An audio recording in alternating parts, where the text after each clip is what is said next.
የኔ እንቁ ቤተሰቦች እንግዲህ ዛሬ የፈጠነ አልጫ ሽሮ በጎመን እንሰራለን። ይሄው እንግዲህ ሁሉም ነገር ከጓሮ ነው የምንቀጥፈው።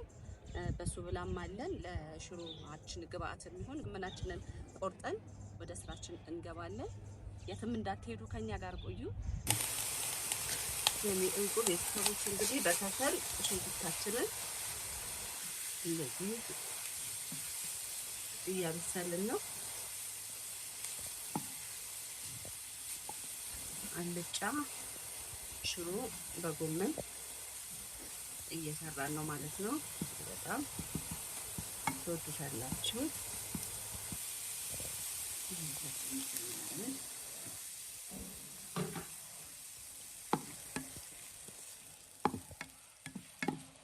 በዘይት ሽንኩርቱን ጥብስ እናደርገዋለን።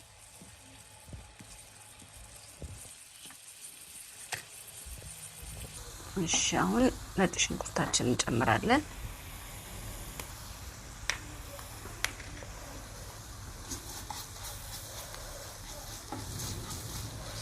አብረን ከሽንኩርቱ ጋር ጥብስ ካደረግነው በኋላ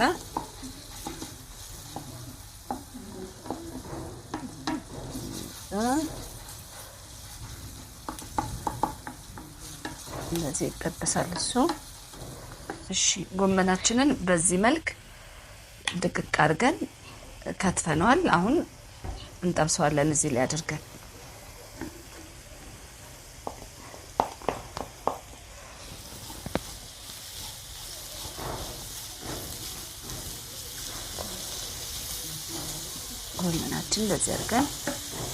ጎመናችን እንደዚህ አድርገን እንጠብሰዋለን። የኔ እንቁ ቤተሰቦች ይኸው እንደምታዩት ቆንጆ ሆኖ ጥብስ ብሎልናል።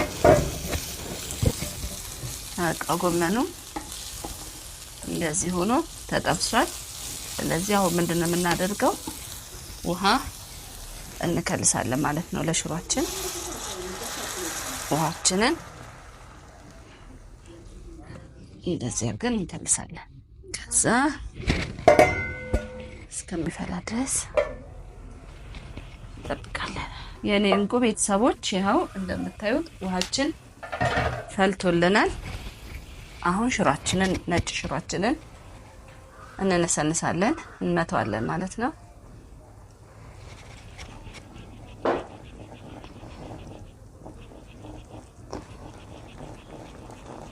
የኔ እንቁ ቤተሰቦች እንግዲህ ነጭ ሽሮአችንን መተነዋል እንደዚህ አድርገን።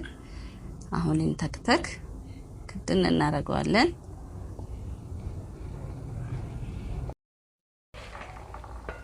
የኔ እንቁ ቤተሰቦች እንግዲህ ይኸውላችሁ ሽሮአችን እቺን ትመስላለች።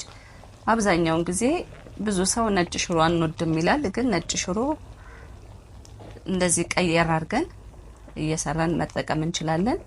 አሁን በጾም ሰዓትም የጾም አማራጭም ይሆናል። እንዳይሰለቸን ባዶን ሲሆን እንዳይሰለቸን እንደዚህ አድርገን በተለያየ ነገር ይሰራል ነጭ ሽሮ። እንደዚህ አድርገን ደግሞ ከጎመን ጋር ስንበላው ለጤናም እጅግ በጣም ተስማሚ ነው። በጣም ቆንጆ ነው። እየበሰለልን ነው የኔ እንቁ ቤተሰቦች። ይኸው እንደምታዩት በስሎልናል። አሁን ደግሞ በሱ ብላችንን ጨምረናል። አልጫ ላይ በሱ ብላ በጣም እጅግ በጣም ነው የሚያጣፍጠው። ጨዋችንን እንጨምራለን። እየደረሰልን ነው።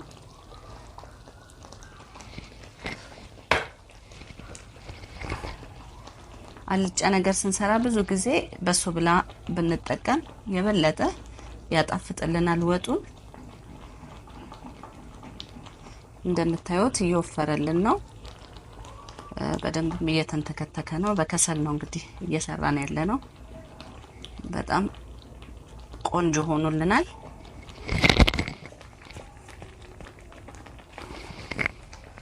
አሁን ቃሪያችንን እንጨምርና እናወጣዋለን ማለት ነው።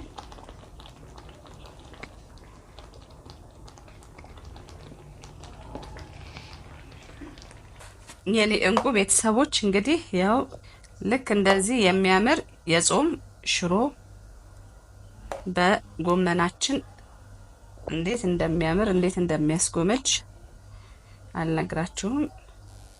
ይሄው እንደዚህ አዘጋጅተናል እንግዲህ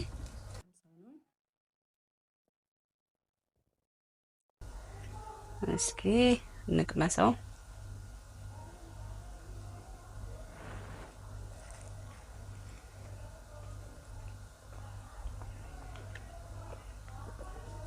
የእውነት እጅግ በጣም ነው የሚጣፍጠው። እያጋነንኩኝ አይደለም፣ በጣም ነው የሚጣፍጠው። እንትኑ ራሱ ይሄ በሶ ብላው በጣም ልዩ ጣዕም ሰጥቶታል ለቃናው።